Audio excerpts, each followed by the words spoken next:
केदारनाथ की कमान, जारी है सियासी घमासान। नमस्कार, आप देख रहे हैं इंडिया वॉइस और मैं हूं आपके साथ श्रुति अंगद। अयोध्या और बद्रीनाथ में हुए चुनाव के बाद सबकी नजर केदारनाथ विधानसभा सीट पर होने वाले उपचुनाव पर टिकी हुई है। भारतीय जनता पार्टी के लिए केदारनाथ उपचुनाव प्रतिष्ठा का सवाल बन गया है, तो कांग्रेस इस चुनाव को जीतकर अपनी खोई हुई राजनीतिक जमीन फिर से वापस करना चाहती है।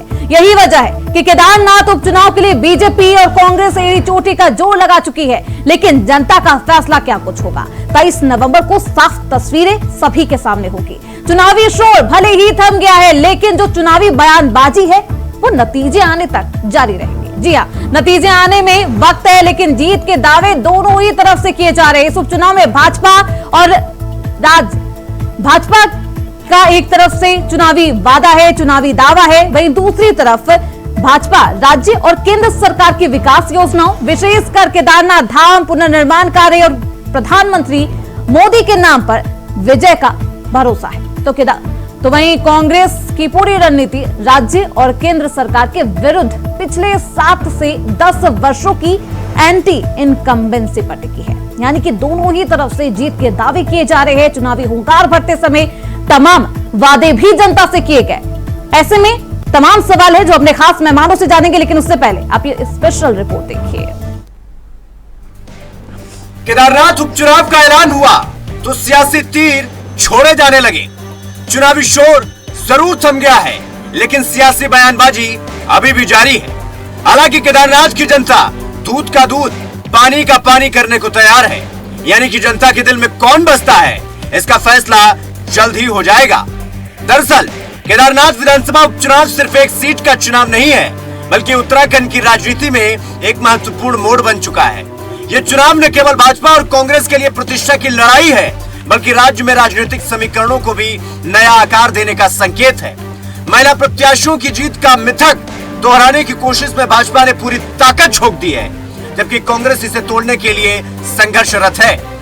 23 नवंबर को मतगणना के साथ यह स्पष्ट हो जाएगा कि 3 महीने की तैयारी और 17 दिन के तीव्र प्रचार का फल किसके खाते में आता है। लेकिन नतीजा है, उससे पहले ये सियासी बयानबाजी सुनाई दे रही है।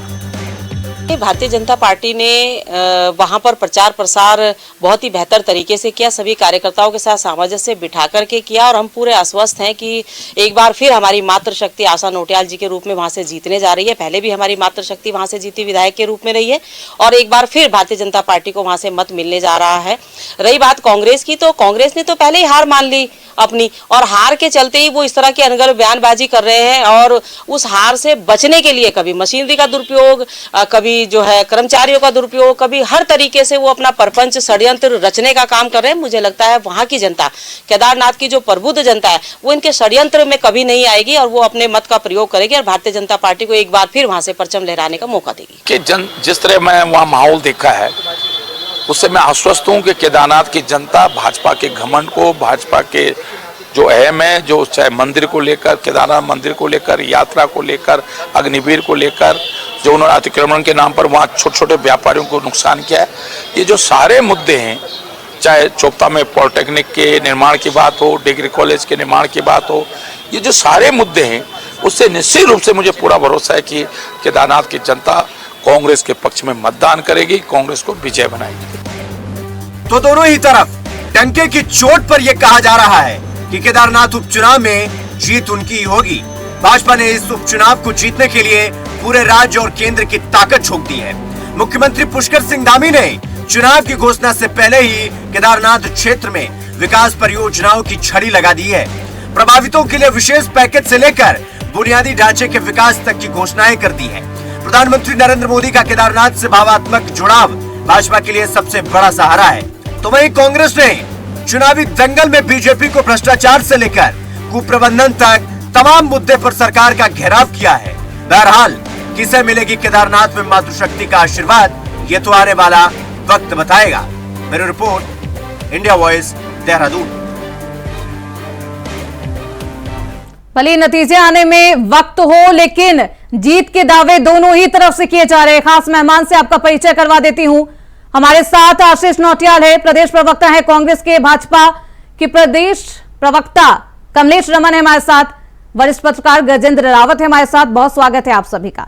सबसे पहले मैं आशीष नौटियाल जी आपके पास ही आना चाहूंगी। आशीष जी, जीत के दावे भरती हुई कांग्रेस पार्टी लगातार नजर आ रही है, इसके पीछे कोई खास वजह?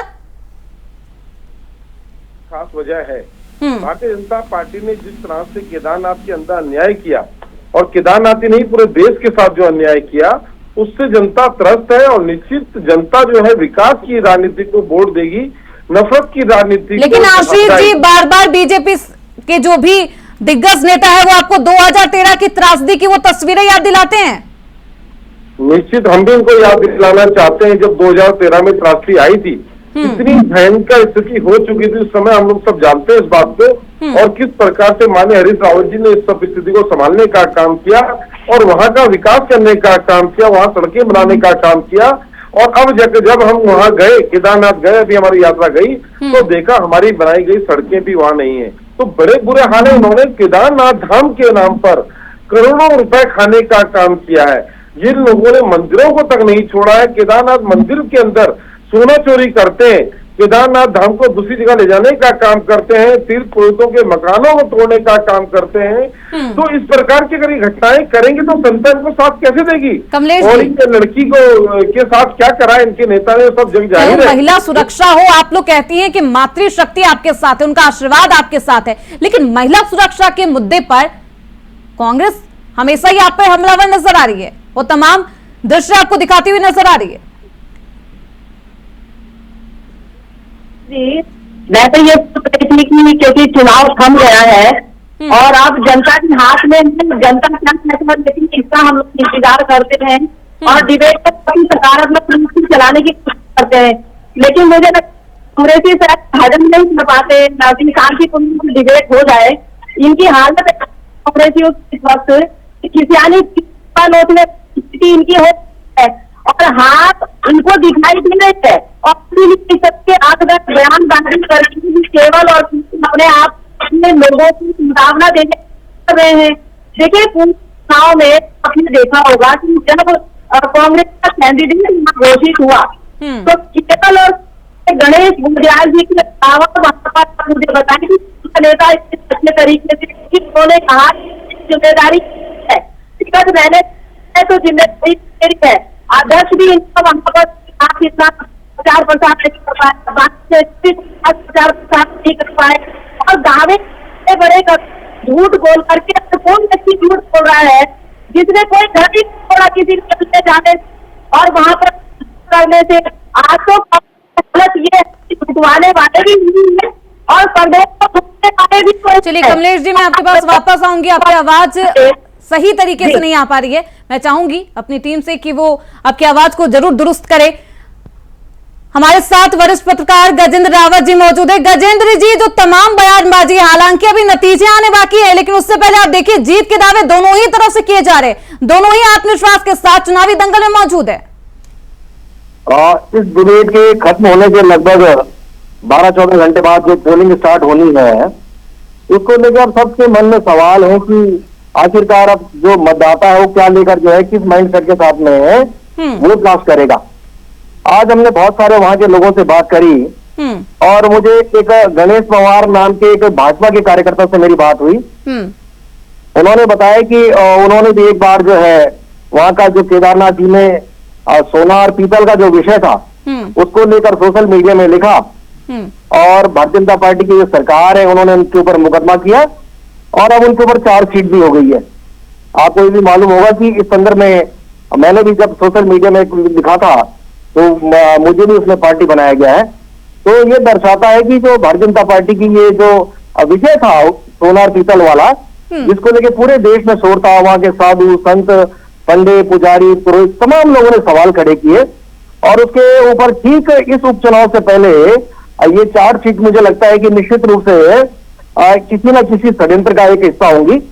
और नहीं तो जिस व्यक्ति ने ये मुकदमा लिखवाया था उसके द्वारा लिखित में दिया गया है कि मैं इस मामले में कोई विधिक कार्रवाई नहीं चाहता हूं। इसका मतलब धामी जी के आसपास कुछ ऐसे लोग जरूर हैं जो धामी जी की विदाई की कामना कर रहे हैं या उनके खिलाफ कोई षड्यंत्र कर रहे हैं। कमलेश जी, जो विषय एक मिनट में खत्म कर लो अपनी बात, जो गंभीर विषय है कि वो है कि कल सुबह जब आदमी वोट कास्ट करने जाएगा तो कांग्रेस और जो दूसरे लोग हैं उनके ओर से एक सिंगल पॉइंट पे जो है चुनाव का मुद्दा रखा गया है, वो केदारनाथ है। वहां पर केदारनाथ का सोना मुद्दा है। केदारनाथ जी का मंदिर जो दिल्ली में बनाने की बात थी, वो एक मुद्दा है। केदारनाथ के मंदिर के बाद जो यहाँ पर यात्रा रोकने का 56 दिन तक वहां के लोग आरोप लगा रहे हैं, यात्रा डिस्टर्ब रखी गई। और उस बीच में आदि कैलाश के नाम पर प्रधानमंत्री जी का जो है पिथौरागढ़ आना, वहां पर उसका भूमि पूजन होना, वो तमाम काम होना, इसको ये भी बड़ा मुद्दा बनाया गया है। ये वो तमाम सवाल है कि यात्रा डिस्टर्ब होना और पूरी तरह से जिस प्रकार से अभी भी मतलब ये कहीं भी विकास की बात हमने होते हुए किसी चुनाव प्रचार में नहीं देखी। वहां पर तो दोनों ही तरफ से विकास की बात नहीं की गई, विकास का मुद्दा नहीं उठाया गया। कमलेश रमन जी, ये सारे के सारे मुझे लगता है कि जो जिनकी अभी कमलेश जी बात कर रही थी, गणेश गोदियाल की पिच पर ये लोग बैटिंग कर गए। और मुझे लग रहा है कि अगर इसी पॉइंट पर ये बैटिंग करे होंगे तो निश्चित रूप से जो आने वाले समय में जो जब कल लोग वोट कास्ट करने जाएंगे, अगर उस मुद्दे पर होगा तो निश्चित रूप से ये जो है बहुत चिंताजनक इन लोगों के लिए होगा। कमलेश जी, अब बीजेपी पार्टी करती है गजेंद्र भाई डिसाइड करके डिबेट किया था जी। विकास की बात तो कमलेश जी बीजेपी पार्टी करती है, लेकिन विकास का मुद्दा इस चुनावी दंगल में नजर नहीं आया। देखिए, अगर श्रुति जी अगर विकास का होता, क्या होता, लोगों ना पहुंचे तो क्या दोबारा बनती? क्या यहाँ लोग जो है करके जाते हैं कहाँ? तो मुझे लगता है कि जनता बहुत ही मजबूत जनता है, जनता है, जानती है कि वोट कर रहा है। और केदारनाथ में मातृशक्ति पहले रही है और अभी भी हमें है पूरा भरोसा जनता पर, मातृशक्ति को आशीर्वाद देंगे। और केदारनाथ में तो वोटर महिला, तो महिला और इस उत्तराखंड में अहम भूमिका निभाई और महिलाओं को करने का काम भारतीय जनता पार्टी ने हमेशा से किया। उनको आगे तक योजनाबद्ध तरीके से करने का जो सिलसिला शुरू किया वो भारतीय जनता पार्टी ने किया। मुझे लगता है कि बौखलाहट अंदर है ऐसे नेता जो प्रदेश को लूटते है, ऐसे नेता वहां पर बैठे हैं जो चुनाव नहीं कर रहे थे, बल्कि कांग्रेस में काम खिंचाई करने का काम कर रहे थे। रही बात के चुनाव की, मैं आपको क्या भरोसा कह रहे थे, क्योंकि गजेंद्र भाई एक तरफा बैठते हैं केवल भारतीय जनता पार्टी के खिलाफ बोलना है और जो एक मतलब यहाँ पर साफ रखते हैं गजेंद्र भाई और हमें जो उनके मन में कहने का काम करते हैं। लेकिन एक होना चाहिए, अगर वो ये काम मुझे लगता है ज्यादा होगा।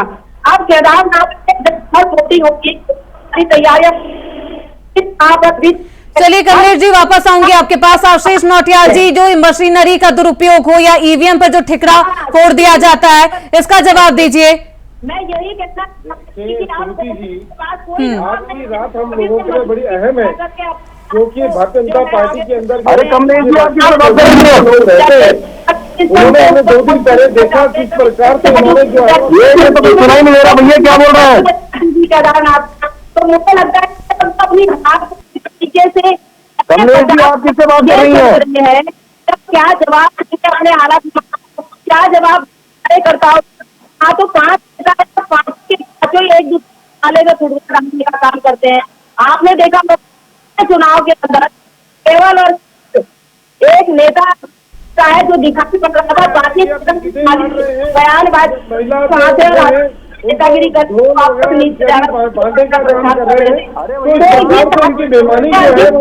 पकड़ी जा चुकी है। कमलेश जी, आशीष जी का जवाब सुन लीजिए।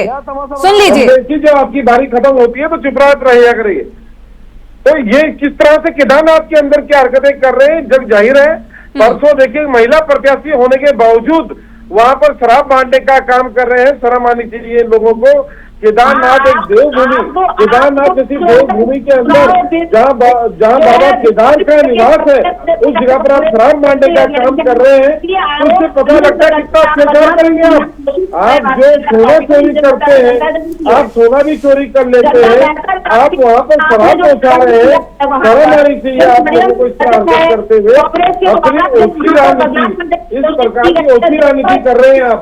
बताएं, बाबा केदार को नहीं छोड़ा, किस तरह के बेसर लोग हैं आप, एक राजनीति के चक्कर में क्या क्या हरकतें कर रहे हैं, और बाबा केदार के द्वार से आप शराब पहुंचाने का काम कर रहे हैं। शर्म आनी चाहिए इन लोगों को। निश्चित आज के दिन पर कांग्रेस पार्टी का कार्यकर्ता भाजपा के हर कार्यकर्ता पे नजर बना के रखेगा, किस तरह से आप लोग जो है धन बल का दुरुपयोग कर रहे हैं। शासन प्रशासनों को अपने आगे पीछे लगा रखा है। हमने आज निश्चित देहरादून के अंदर जो वार रूम बनाया गया है, कांग्रेस पार्टी ने वार रूम बनाया चुनाव के मद्देनजर, उसमें अपने सारे पार्टी के बूथ अध्यक्षों ने फोन किया है कि वहाँ पर बिल्कुल अपने रखें, जनता हर आदमी का दायित्व पकड़ना। चलिए ठीक है आशीष जी, कमलेश जी, चुनावी दंगल में तो मुद्दे की बात नहीं की गई। आशीष जी, मुद्दे की बात करिए, आखिर क्यों जनता आपको चुने? सवाल तो यही होगा ना जनता के मन में। इसी सवाल के साथ उसी जवाब का इंतजार करने के बाद वो आपको वोट देगी, मुझे लगता है।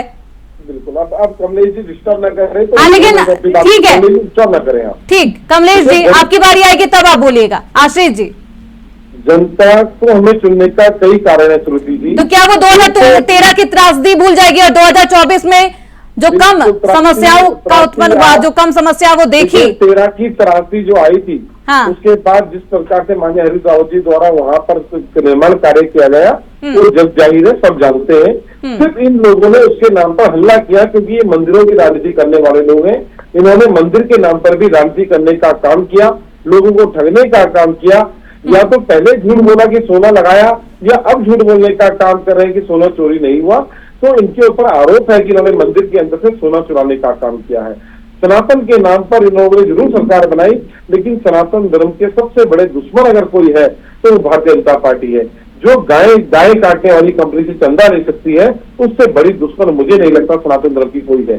जिसने गंगा सफाई के नाम पर राज्य में सरकार बनाई, उसने आज गंगा का क्या हाल कर रखा है, ये जग जाहिर है। गंगा के नाम पर भी करोड़ों रुपए खाने का काम किया। सुनती जी, कई कारण है। अगर आप नफरत खत्म करना चाहते हैं देश के अंदर से, तो कांग्रेस पार्टी को ही वोट देना होगा, तभी नफरत खत्म होगी। नहीं तो भाई भाइयों को लड़ाने का काम भारतीय जनता पार्टी कर रही है। आप मणिपुर के हालात देखें, किस तरह से अपनी बात तो करते हैं, हमसे आतंकवादी डर गए, लेकिन वहां देखें क्या हाल है। रोज कर्फ्यू लग रहा है, मोबाइल बंद करने पड़ रहे हैं, वहाँ इनकी ही सरकार है। यानी कि नफरत की राजनीति बीजेपी पार्टी कर रही है। वहाँ नफरत है। ठीक है, युवाओं को रोजगार के लिए कांग्रेस पार्टी जरूरी है। वो मुद्दे नजर आ गया आपको, युवा रोजगार के मुद्दे पर केदारनाथ में कांग्रेस को वोट देता हुआ नजर आएगा, या फिर जनता कांग्रेस के लिए जनादेश देगी? श्रुति जी, देखिए अभी इन्होंने आरोप लगाया कि वहां पर मंदिर ले जाने इन्होंने जो है गलत काम भारतीय जनता पार्टी एक सवाल पूछती हूँ आपके माध्यम से जवाब दीजिए। जो इन्होंने अध्यक्ष और मुख्यमंत्री अगर मंदिर इन्होंने अगर वो नहीं है तो दिल्ली में वो गलत है। और दूसरी बात, हमने जब जैसे ही मुख्यमंत्री जी को पता चला कि जनता का जो है विरोध है, तुरंत उसको वापस लिया और एक बनाया कोई भी हमारा काम राज्य में जाकर क्या ये हिम्मत दिखा सकती नहीं ना। जब वहाँ पे जो किया ठीक है कमलेश जी। रावत जी, जिस तरीके का आरोप विपक्षी पार्टियां भाजपा पर लगा रही है कि चुनाव में मतदान के दौरान मशीनरी दुरुपयोग किया गया तो फैसला बदल जाएगा, जनादेश बदल जाएगा, कितनी सच्चाई इसमें? दरअसल मशीनरी बदलने का जहां तक सवाल है, इस प्रकार का सबसे पहला सवाल इस देश में तब आया था जब 2009 का जो चुनाव जब भाजपा हारी थी, तो सबसे पहले लाल कृष्ण आडवाणी सवाल को लेकर आए थे कि क्या ये जीत जो है ईवीएम से करवाई गई है। और इनके एक प्रवक्ता है जीवीएल नरसिम्हा, उन्होंने ईवीएम के ऊपर बाकायदा किताब लिखी थी। तो ये मशीनरी का सवाल, ये तमाम बातें हैं, अगर ये जो भी है ये तो ये जाने, लेकिन असल बात ये है कि जो केदारनाथ का मतदाता है वो भारतीय जनता पार्टी से कन्विंस है, कांग्रेस से या अदर से। इसके बीच में एक बड़ा फैक्ट ये निकल कर आया है कि वहां जो निर्दलीय चुनाव लड़े त्रिभुवन सिंह चौहान, उन्होंने भी विगत कुछ समय से अपनी एक अच्छी खासी पैठ वहां बनाई है। और ये बताया जा रहा है कि उनको जो मिलने वाला वोट है वो बहुत निर्णायक होने वाला है। और क्योंकि वो उसी वैली से आते हैं जहां से आशा नौटियाल जी हैं, तो इनका ये मानना है कि अगर ज्यादा वोट उनको पड़ गया तो निश्चित रूप से आशा नौटियाल को नुकसान हो सकता है। दूसरा एक बड़ा वर्ग है जो ये मानता है कि आशा नौटियाल के प्रति या भारतीय जनता पार्टी के प्रति ये केदारनाथ मंदिर को लेकर, सोना चोरी को लेकर और यात्रा डिस्टर्ब करने को लेकर, केदारनाथ में बुलडोजर चलाने को लेकर जो भी इश्यू थे उसको लेके बीजेपी के खिलाफ जो माहौल था, हो सकता है कि वो जो त्रिभुवन चौहान को वोट मिले वो आक्रोश वहां डाइवर्ट हो जाए और उससे शायद वो कुछ जो है फायदे में रहे बीजेपी, उनको लगे कि उनके अगेंस्ट वोट नहीं पड़ा। ये वहां के आशीष नौटियाल जी, दो दलों के बीच लड़ाई में तीसरे को फायदा होगा। देखिए, ये तो वक्त बताएगा किसको फायदा होगा। फायदा जनता को होना चाहिए, दलों को फायदा नहीं होना चाहिए, फायदा जनता को होना चाहिए। और जनता के फायदे के लिए चुनाव लड़े जाते हैं, जनता के फायदे के लिए चुनाव में जाया जाता है। निश्चित सही होना चाहिए, अच्छा होना चाहिए। बाबा केदार सबको देख रहे हैं, जो अच्छा करेगा उसके साथ अच्छा होगा, जो बुरा करेगा उसके साथ बुरा होगा। लेकिन हाँ ये है कि हमें अपनी राजनीतिक चक्कर में भगवानों का दुरुपयोग नहीं करना चाहिए, भगवानों का नाम नहीं लेना चाहिए। प्रभु के नाम पर जो राजनीति करता है वो सबसे बड़ा ठग होता है। साधु के देश में राक्षस आ रखे हैं, इन लोगों से सावधान रहने की जरूरत है, क्योंकि ये लोग अपने राक्षस प्रवृत्ति के कारण कुछ भी कर सकते हैं और किसी भी स्तर तक गिर सकते हैं। कमलेश जी, जी राक्षस देखिए श्रुति जी, हाँ। इस वक्त चुनाव थम चुका है और जनता की जो योजना जो काम लेकिन आशीष जी कह रहे हैं कि आपने भगवान का भी इस्तेमाल किया, आप लोग ठग हैं, लोगों को ठग रहे हैं। श्रुति, हाँ। मुझे लगता है कि अपना खुद का खुला समझ वो ये सोच धर्म को आगे दे। अरे धर्म में जातियों को क्या बांटते हैं, जातियों को बांटने का धर्म को आगे हम रस्ते में राज क्या काम कर रहे, आप कह रहे हैं कि हम नहीं कर रहे। यात्रा चलाई इस वक्त तारा जी से, अब पूरी यात्रा थी जिसमें उनके साथ नहीं खड़े। लेकिन कमलेश जी, जिस तरीके से बद्रीनाथ हो मैंगलोर में जिस तरीके से बीजेपी को मात मिली, हार मिली, उसके बाद क्या हौसला भी कम हो गया है भाजपा का, आत्मविश्वास डगमगा गया है? नहीं श्रुति जी, देखिए बंगलोर से कांग्रेस के पास थी हमें तो वहां पर हमें वोट परसेंटेज थोड़े मार्जिन से हम भले ही कमलेश जी आपकी वोटिंग परसेंटेज बढ़े होंगे, लेकिन सबसे ज्यादा विपक्षी पार्टियों के हौसले बुलंद नजर आ रहे हैं। आशीष नौटियाल जी, देखिए श्रुति जी, जनता समझने लगी है किस प्रकार से लोग तानाशाही कर रहे हैं। हमारे गजेंद्र भाई भी यहाँ पर बैठे हुए हैं, तो उनको भी बोलने का काम कर रहे हैं कि नहीं तुम ही गलत हो। तो बता रहे हैं कि हम कुछ लिखते हैं तो हम पे केस लग जाते हैं। और मैं खुद देख रहा था कल को एक वीडियो जो इनका मैं शेयर करना चाह रहा था, वो शेयर ही नहीं हो पाया। अब क्या कारण है ये तो भाजपा वाले जाने। जो वहाँ पर शराब ये बांट रहे थे उसका वीडियो जो आ रखा था, जो फेसबुक में आ रखा था, मैं जो शेयर करना चाह रहा था तो मेरी आईडी ब्लॉक हो गई। अब क्यों हुई इसका कारण तो कमलेश ही जाने, क्योंकि बड़ी पार्टी की प्रवक्ता है और उनको पता है कि किस किस तरीके के हथकंडे इन लोगों के पास है। क्योंकि इनके खिलाफ जो बोलेगा वो नहीं रह पाएगा, उसके पीछे पड़ जाएंगे। गरीब पार्टी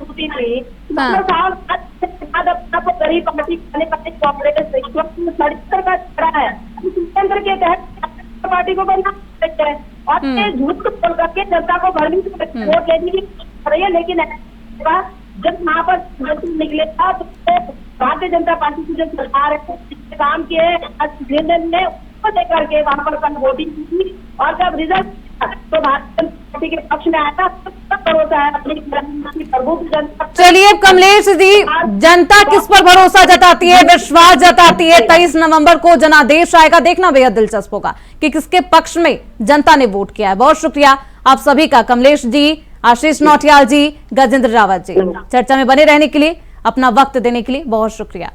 तो अब 23 नवंबर, बस मात्र कुछ दिन बाकी है, जब दूध का दूध पानी का पानी हो जाएगा कि आखिरकार जनता के मन में कौन था और जनता किस पर सबसे ज्यादा विश्वास करती है। 23 नवंबर की वो तारीख जब केदारनाथ उपचुनाव को लेकर जनता ने क्या कुछ जनादेश दिया है, सभी के सामने होगा। फिलहाल के लिए इस चर्चा में बस इतना ही।